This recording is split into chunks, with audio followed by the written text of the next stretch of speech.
Bom dia, pessoal. Como é que vocês estão? Boa tarde, boa noite, dependendo da hora que vocês assistirem essa aula, tá certo? Nós vamos aqui então falar, dando continuidade ao que nós vimos na aula passada, hoje dia 22 de maio. Vamos falar aí sobre teoria da contabilidade. O nosso ponto na aula passada, nós tínhamos falado aqui até o contismo, certo? Hoje nós vamos começar aí a partir do materialismo substancial. Então nós vamos ver mais duas escolas, né, para que a gente possa aí, duas ou três, dependendo do tempo, para que a gente possa então ter aí uma boa base teórica, porque sem ser, né, logo logo vem as provas a partir aí do dia 8, tá? Então aí vocês vão poder dar tempo para vocês estudarem, dar tempo de vocês terem aí os conceitos básicos que vocês vão precisar para as provas, tá bom? Então, primeira coisa que a gente vê aqui, ó, né, voltando às escolas do pensamento contábil, a gente tem então o materialismo substancial. Na aula passada nós tínhamos falado de contismo e pseudo-personalismo, né? Então o pseudo-personalismo ele atribuía, digamos, uma falsa relação entre pessoas e conta. E depois o contismo vem como o principal fator do objeto, né? Assim, o principal item de estudo da contabilidade como sendo a conta. E agora a gente então entra no materialismo substancial, tá? Que aí já é um avanço, já é um procedimento mais, digamos, diferenciado. Então o que ele fala aqui, ó? Então a escola lombarda, então vem da Lombardia, lá da Itália, né? É fortemente influenciada na época pelo domínio político da Áustria. Então teve como principal líder Francesco Villa, com sua obra a contabilidade aplicada, administração privada e pública, né? La contabilidade applicata alle amministrazioni pubbliche, private e pubbliche. E posteriormente Fábio Besta, como a gente já tinha falado, esse é um grande autor também. Com grande expressão científica, então tendo como tarefas principais a construção do materialismo e a objeção ao personalismo de Rossi e Cerboni. Então vejam que o materialismo substancial ele se opõe, né, àquele personalismo, ou seja, como ele fala aqui, ó, ele se opõe, né, ao personalismo. Então, há uma diferença que, na verdade, nós vamos ver aí na sequência depois do personalismo. O personalismo ele atribui um pouco além, digamos, do pseudo-personalismo, né? O personalismo ele efetivamente considera cada conta como pessoa, mas a gente vai ver isso um pouquinho mais para frente. Nesse caso, ele vai fazer esse contraponto e basicamente ele vai se preocupar aqui nessa escola de pensamento contábil com aquilo que é a substância contábil, com o fenômeno da contabilidade, mas que seja, por isso que ele fala materialismo substancial, tá certo? Ou seja, é como se nós falássemos hoje, na linguagem de hoje, falando da essência e forma. Então, primeiro, você tem a questão material, você tem a questão da forma, mas principalmente a questão da essência que está embutida lá, tá? Então, ó, a base doutrinária afirmava serem as contas abertas a valores e não a relações pessoais, então admitindo a escrita contábil como parte mecânica.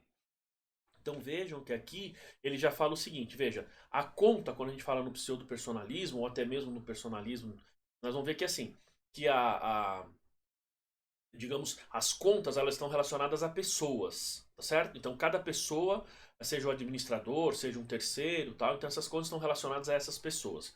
E aqui, no materialismo substancial, então a gente vê que o mais importante são os valores que estão registrados nessa conta. Vejam que isso vai se aproximando cada vez mais daquilo que nós temos nos dias de hoje, tá? Então ele vai dando maior valor, maior atenção, é, digamos, a essas contas abertas, ou seja, os valores que estão nessas contas e considerando a escrita, coisa que nós já fazemos hoje, considerando a escrita como uma parte mecânica, uma parte simplesmente de você fazer o registro e ela te dá suporte e não necessariamente ela ser o item mais importante. Ó, por isso que ele fala, a base doutrinária afirmava serem as contas abertas a valores e não a relações pessoais. Então esse é um ponto importante. O segundo ponto aqui, ó, então ele fala aqui, ó, admitindo a escrita contábil como parte mecânica. Muito bem, ó, entendia ser a riqueza residencial a substância do estudo. Então vejam que nesse caso aqui, nós temos que o mais importante aqui neste momento, Veja, hoje nós estamos no patrimonialismo, então hoje o que mais importante para nós é o estudo do patrimônio, mas naquele momento, quando a gente fala do materialismo substancial, então o mais importante é a riqueza da hacienda. Pode ver que não é mais as pessoas, certo? Mas a riqueza. Então, só reforçando, a hacienda, né? Relembrando, eu falei na primeira aula aí sobre esses assuntos, que a azienda, na verdade, são as empresas. Então, a azienda, basicamente em italiano, representa empresas aqui no nosso contexto, tá bom? Então, quando a gente fala aqui desse procedimento de... ele fala aqui, ó, que a contabilidade, então, ela passa a ser aí, digamos, uma parte mecânica, então ele considera essa parte mecânica, que são os lançamentos, coisa que nós já fazemos hoje, tá? Aí ele fala aqui, ó, entendia ser a riqueza aziendal a substância do estudo. Então aqui ele não, diferente do que nós temos hoje, não é o patrimônio. Então é a riqueza da empresa esse estudo, tá bom? Aí ele fala, ó, então Villa, né, que é o Francesco Villa, então contribuiu com a evolução científica da contabilidade, então, por suas diversas enunciações. Ou seja, à medida que ele vai fazendo, publicando estudos, que ele vai se desenvolvendo, então ele vai contribuindo, tá? E de forma, vejam que aqui ele usa com a evolução científica. Então, diferentemente do que fez lá atrás Luca Paciolo, tal, aqui ele já tem uma evolução, digamos, mais científica, com dados, digamos, menos empíricos, tá? Bom, então, ó, com as suas enunciações. Então, destacando-se delas suas bases de raciocínio sobre os meios patrimoniais, a utilidade e os seus limites, a renda.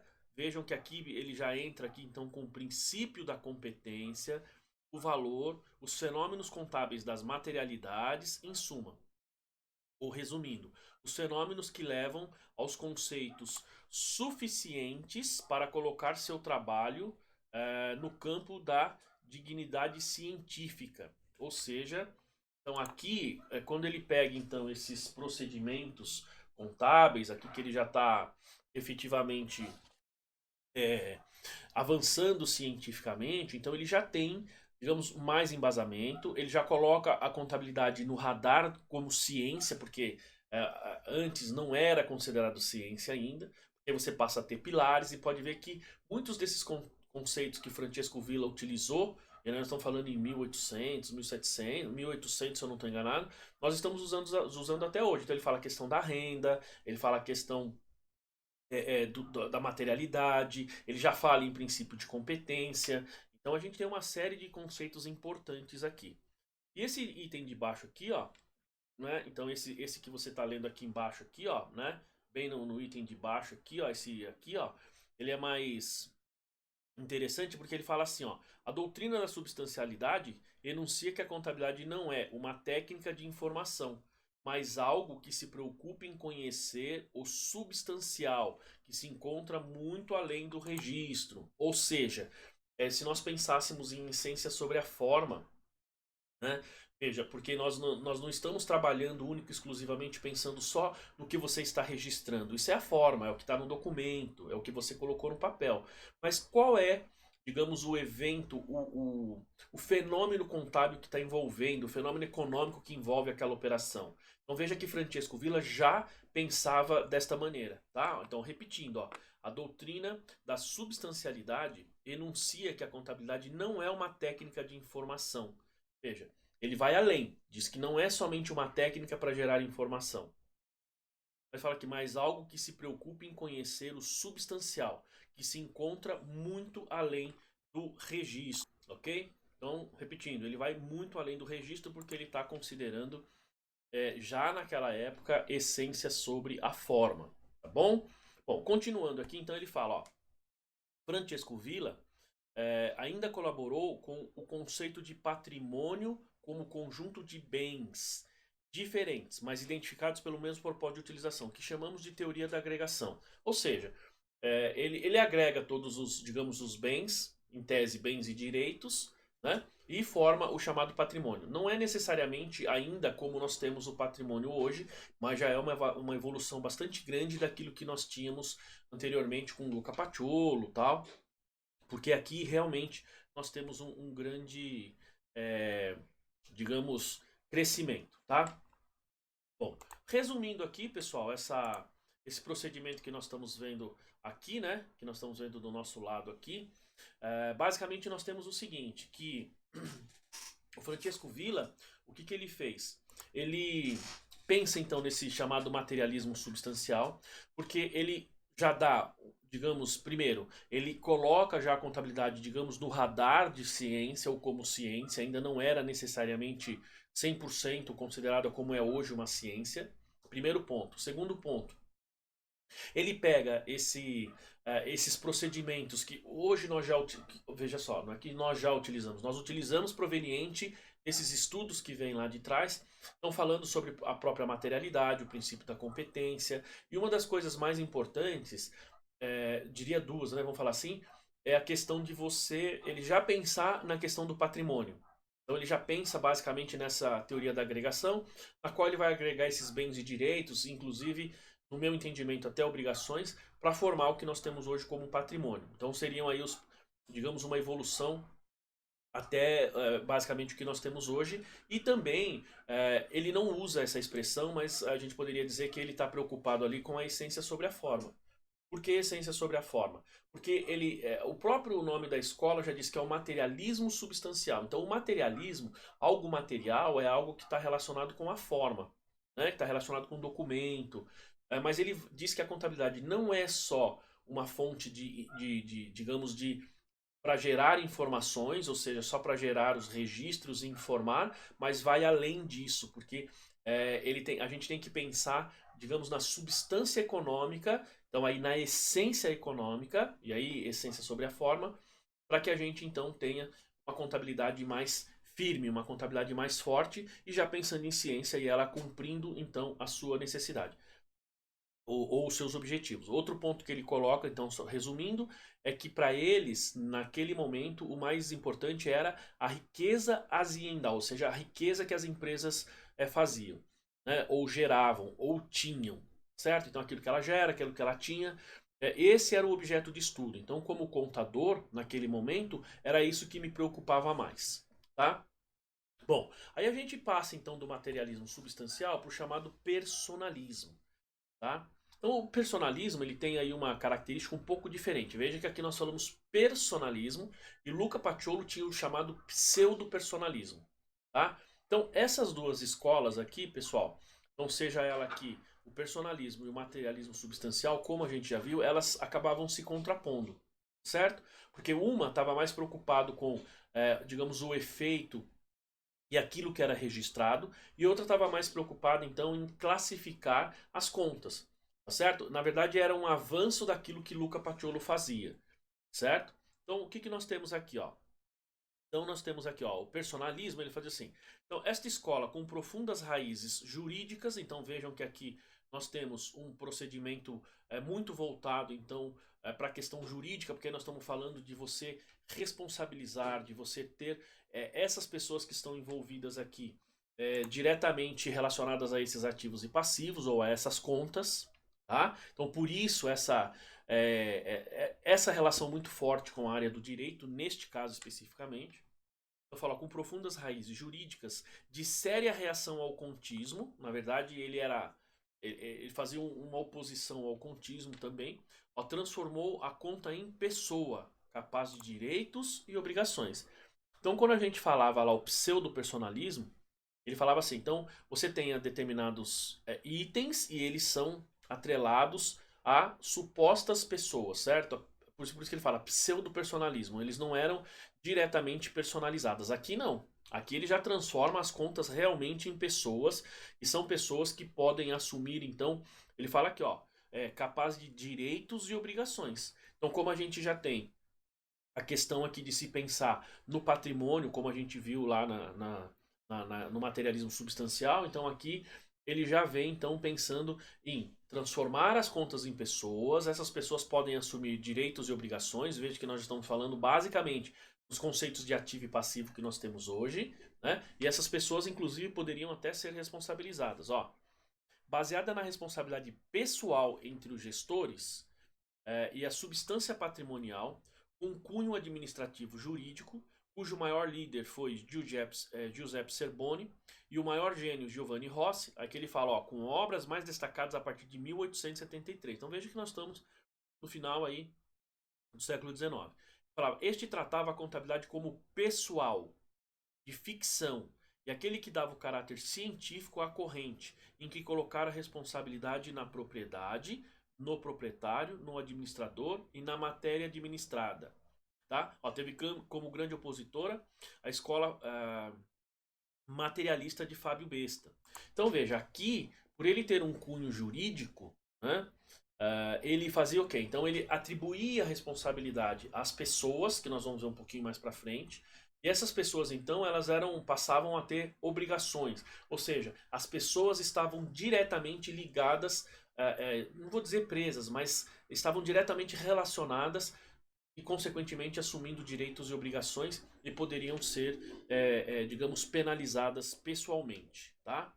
Então, ó, o personalismo teve sua origem científica, né, com o francês Hippolyte Vanier, com sua obra editada em Paris, em 1844, então, que refutava o contismo e apresentava em coloração científica o personalismo. Então, aqui ele diz que ele se contrapõe ao contismo, porque o mais importante não era exatamente a teoria das contas, mas eram as pessoas, né? E já considerando o que a gente tinha no materialismo substancial, que ele diz o seguinte: bom, o mais importante são as contas abertas, né? Os valores que têm essas contas. E aqui ele fala então, olha, então essas contas elas são administradas por pessoas e essas pessoas então têm capacidade de gerar direitos e obrigações, consequentemente, essas pessoas podem ser responsabilizadas.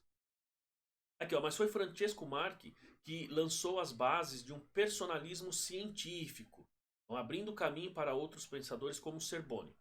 Não só combateu a corrente do Desgranges, o Desgranges, se vocês lembrarem, nós falamos na aula passada, ele fala do contismo, né, que você tinha aquelas contas das pessoas, contas das coisas, enfim. Ele relacionava em 5 grupos de contas. Como também apresentou as ideias que viriam posteriormente a substituir as do contismo. Bom, ó, Marx estabeleceu, não obstante a sua oposição aos contistas, uma teoria de contas que distinguia 4 grandes grupos. Então veja que interessante, pessoal. Nós estamos falando aqui, ó, né, em 4 grandes grupos aqui, ó, né, ó, tá vendo? Vocês estão vendo aqui os 4 grupos aqui.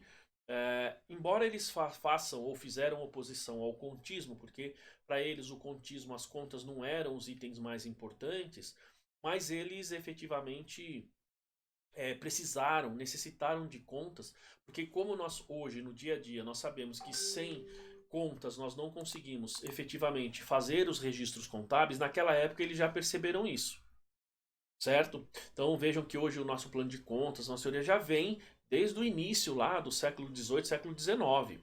Não é efetivamente uma coisa nova, uma coisa que é um processo melhorado. Não, é algo que já existe há bastante tempo, tá? E ele cria, então, né, ó, as contas do proprietário, contas dos gerentes ou administradores, contas dos consignatários e contas dos correspondentes. Então essas aqui se resumiam: contas patrimoniais, contas dos gerentes, contas pessoais ou dos correspondentes. Então, pessoal, quando a gente vê essas contas aí, ó, importante é a gente identificar que todas elas estão relacionadas a pessoas. Pode ver, nós temos aqui proprietário, nós temos contas dos gerentes ou administradores, contas dos consignatários e contas dos correspondentes. Todas elas estão relacionadas a pessoas, por isso o personalismo. Tá? Então esses direitos e obrigações estavam relacionados efetivamente às pessoas. Tá? E aí a gente, seguindo aqui, ele fala, ó, muitos foram os seguidores do personalismo. Tá? Porém, cadê? Bom, ele fala aqui, ó, muitos foram seguidores do personalismo. Porém, os pilares dessa brilhante corrente de pensamento foram Marx, Vanier, Cerboni e o gênio Giovanni Rossi, tá? Bom, então eles partiam, então qual que era, digamos assim, o raciocínio deles, né? Ou seja, as bases, né? As bases lógicas que haviam nessa escola de pensamento contábil. Falou, ó, partiam do raciocínio de que as relações que motivam os direitos e as obrigações, vejam que aqui nós estamos falando já direitos e obrigações ativos e passivos, tá? Não com essa nomenclatura, mas já está sendo dito ali. Ó, fala aqui, ó, e as obrigações são importantes objetos de estudo.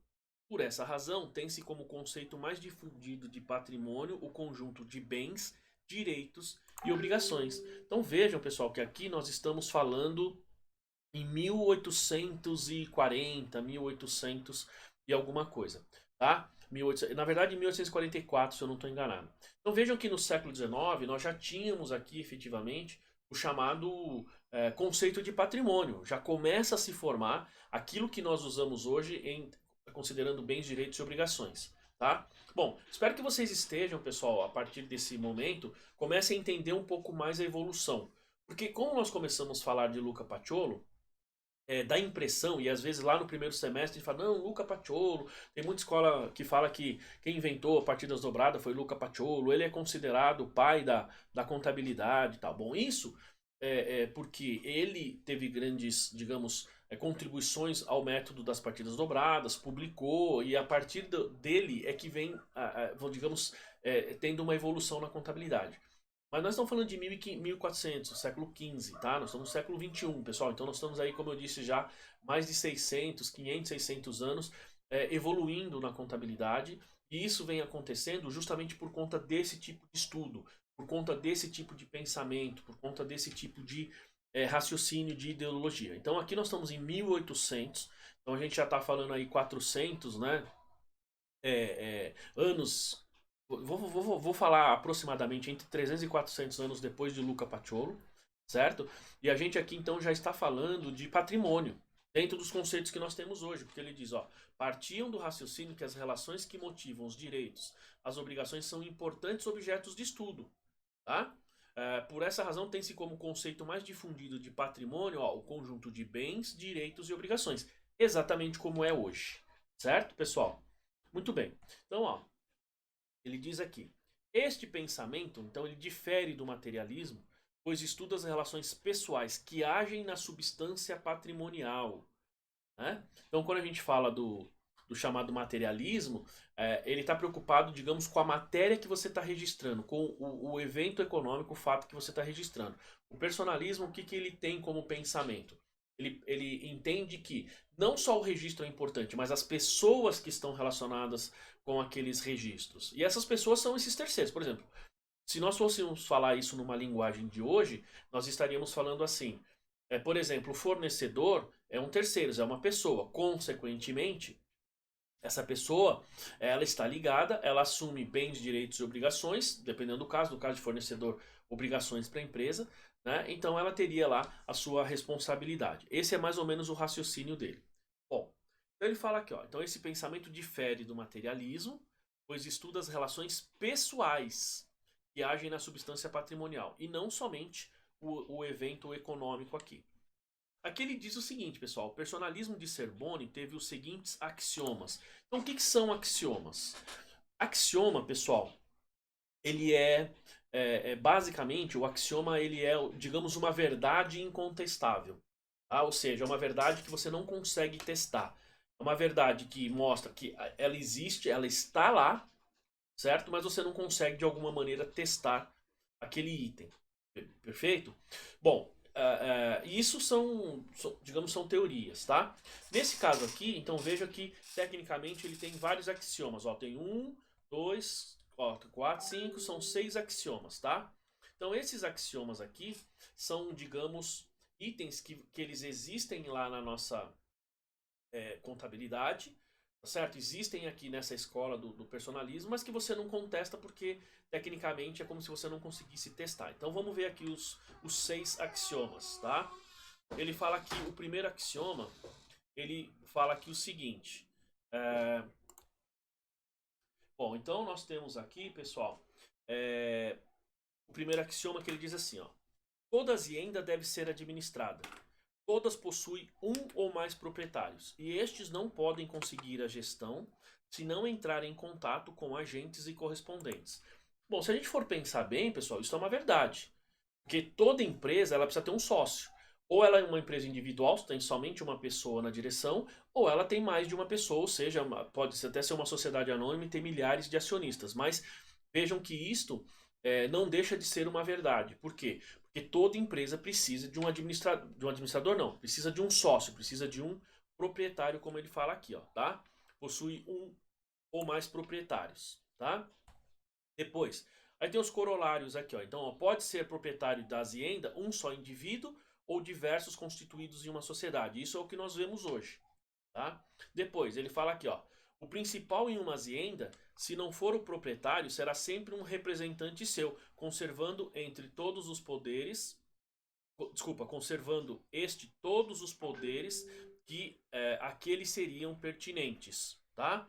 De direito, é o proprietário que exercia a autoridade ou a supremacia sobre a azienda. Então, isso aqui basicamente é o que nós temos hoje. Então, quando você tem o proprietário, você tem o administrador. Se a gente for pensar lá na Receita Federal, você pode ser o administrador sem ser necessariamente o sócio.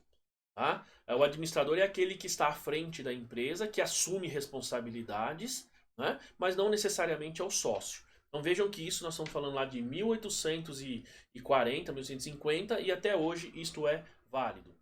Depois, o segundo axioma. Então, fala aqui, ó, uma coisa é desfrutar a propriedade, outra é administrar. Aí o corolário diz assim: quando o proprietário também administra, adquire a dupla qualidade de proprietário e administrador. Então, gente, uma coisa é eu obter os benefícios provenientes da propriedade, ou seja, os benefícios provenientes da azienda, como ele fala aqui, ou da empresa. Outro é eu ser administrador. Então, aqui a gente pode fazer uma relação com o que nós temos hoje, que é o seguinte: imagina que você tem uma empresa e você é o dono. Então você é o dono e você administra. Então você está assumindo a responsabilidade de administrador, mas também desfruta dos benefícios que essa empresa te dá, seja pelos seus prolabores, seja pela distribuição de lucro. Tá? Então você assume as duas posições. Agora, outra é você, por exemplo, ser um acionista, ser um investidor. E você não administra a empresa, então você não tem as responsabilidades da administração, mas tem os benefícios que advêm dela porque você colocou o capital lá. Certo? Então esse é, digamos, esse segundo axioma. O terceiro axioma aqui, ele fala, ó, uma coisa é administrar a azienda, administrar a empresa, e outra é custodiar sua substância e por ela responder materialmente. Tá? Então, ó, aí a explicação aqui no corolário, ó, o administrador, tendo o encargo de dirigir e assumir por custódia a substância, será a um só tempo gestor e agente consignatário. Então, neste caso aqui, pessoal, o que nós temos? Ele fala, ó, uma coisa é administrar, então você como administrador. Outra é custodiar, você bancar, colocar dinheiro lá. Então, você dar recursos para essa empresa, né? E fala aqui, e por ela responder materialmente. Significa que se ela der algum problema, se ela gerar prejuízo, se ela gerar, digamos, algum mal para terceiros, então você vai responder por isso, tá? Então, esse item faz com que seja diferente. Uma coisa é administrar e outra coisa é você responder, então, materialmente por ela, porque você assume a administração, tá? O quarto axioma, então, ele diz assim, ó, não se pode criar um devedor sem simultaneamente criar-se um credor e vice-versa. Toda soma derivada de qualquer operação da azienda deve ser registrada em débitos e créditos. Vejam, pessoal, que aqui nós estamos falando então já do personalismo, e aqui nós já estamos falando depois, ele já está falando em débitos e créditos, ou seja, eu não tenho uma obrigação sem ter um direito na outra ponta. Isso significa que nós já estamos falando de partidas dobradas, nós já estamos falando de um avanço, claramente um avanço daquilo que foi escrito, daqueles avanços que já foi conseguido ou publicado por Luca Paciolo, tá? Porque nessa escola, esse axioma ele já fala então de toda vez que eu tenho um débito, eu tenho que ter um crédito correspondente. Toda vez que eu crio um direito, eu crio uma obrigação correspondente. Tá? O quinto axioma aqui, ó. O proprietário, administrando ou não a azienda, aqui ele está falando o proprietário, tá? Administrando ou não, é de fato credor da substância e devedor das passividades pertinentes àquela. Ao contrário do que ocorre com os agentes e com os correspondentes. Então, o que ele diz aqui, ó?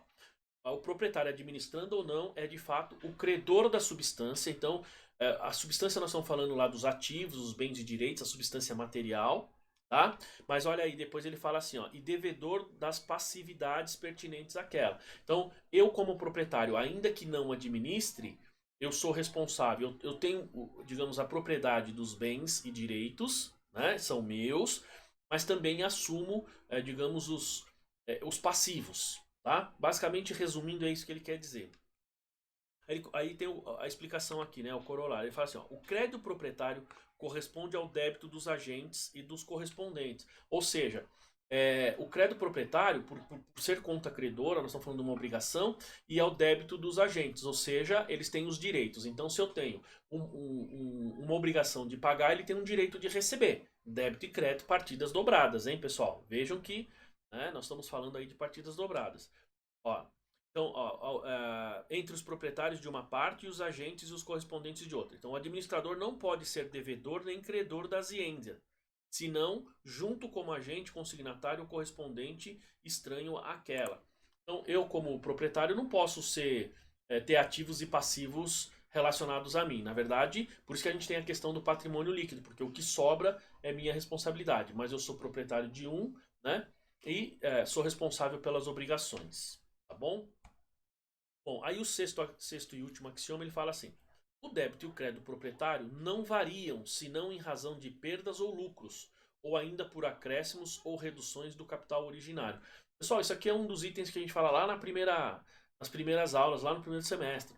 O patrimônio só varia quando você tem aumentos ou diminuições nos seus bens, direitos e obrigações, que vão para o resultado, ou quando você então tem aumento ou diminuição de capital. É isso que acontece, tá? E o corolário aqui ele diz o seguinte: ó, a permuta de elementos do capital da azienda ou a soma de passagens de um agente ou correspondente a um ou outro, se estas forem idênticas, não modificam a situação do proprietário, nem aquela dos agentes ou correspondentes. Então o que ele diz? Aqui nós estamos falando então daquelas contas quando você tem simplesmente troca de ativos e passivos, você tem débitos e créditos entre ativos e passivos. A gente chama isso de lançamentos qualitativos. Então ele muda a qualidade do patrimônio, mas não o seu tamanho. Na verdade é isso que ele está dizendo. Eu estou traduzindo aqui para vocês numa linguagem de hoje, tá? Bom, ele fala aqui, ó, então a permuta desses elementos, a soma de passagens ou agentes ou correspondentes, tal, se forem idênticas, não modificam a situação do patrimônio, tá certo? Do proprietário, porque não aumenta nem diminui o patrimônio. Tá bom, pessoal? E aqui ele diz o seguinte, ó, então outro grande contribuidor do pensamento foi Giovanni Rossi, que aqui esse material ele já chamou de gênio umas 2, 3 vezes esse autor aí, né? Ele diz assim que denominou de funções particulares de uma função geral as seguintes relações. Então, os bens patrimoniais que se encontram à disposição, os fins a que se propõe a entidade, as necessidades, as influências ou condições em meio à sociedade, as relações com terceiros, os meios e os modos com os quais se procedem no curso da vida. Tá? Então, ele fez aqui essas funções particulares aqui desse grupo de contas. Tá bom? Bom, pessoal, então nós temos aqui o personalismo. Resumindo esses dois itens aqui para a gente então tomar um cafezinho. Materialismo, como é que se diz? O materialismo ele faz relação, faz menção aos itens materiais, ou seja, aos bens e direitos que a empresa tem, inclusive as obrigações, de certa forma, mas ele está mais preocupado com os valores que fazem esses registros, tá? Quando você vai então para o personalismo, as contas que eles têm, embora eles se oponham ao contismo, eles também trabalham com, digamos, grupos de contas. Aqui ele já tem uma definição melhor de bens, direitos e obrigações, ou seja, já melhora mais ainda, mais próximo do que nós temos hoje em termos de patrimônio. Essas definições elas se relacionam com pessoas, aí na pessoa do administrador, na pessoa do sócio proprietário, na pessoa dos terceiros, do consignatário, enfim. Ele trata, digamos, o que nós temos hoje em termos de grupos de contábeis lá no nosso balanço, ele relaciona esses grupos com as pessoas. Então, as pessoas dos terceiros e as pessoas internas, que seriam os sócios ou os administradores. Mas é claro, assim, fica fácil a gente perceber uma evolução entre o que nós tínhamos desde Luca Paciolo até esse momento aqui, tá? E para os dias que nós temos hoje. Então, pessoal, nós vamos então dar uma paradinha aqui para o nosso intervalo, tomar um cafezinho. Daqui a pouco a gente volta e aí nós vamos avançar então em mais uma escola do pensamento contábil. Tá bom, pessoal? Até daqui a pouquinho.